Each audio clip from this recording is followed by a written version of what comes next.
Hi friends, today I'll show you a quick video on how to strike through in Google Docs. First of all, you open up Google Docs in your web browser, then you select the document you want to make a strike through in. Once it is opened, you select the word or text you want to strike through. Then you click on the Format tab at the top of the screen.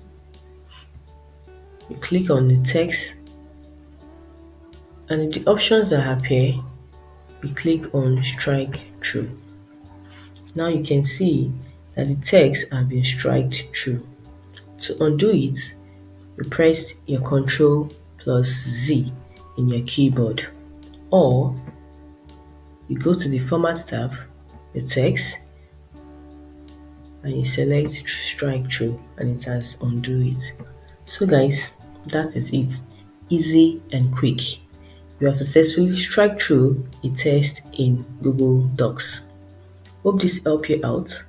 Please like and subscribe to the channel for more videos. Thanks for watching.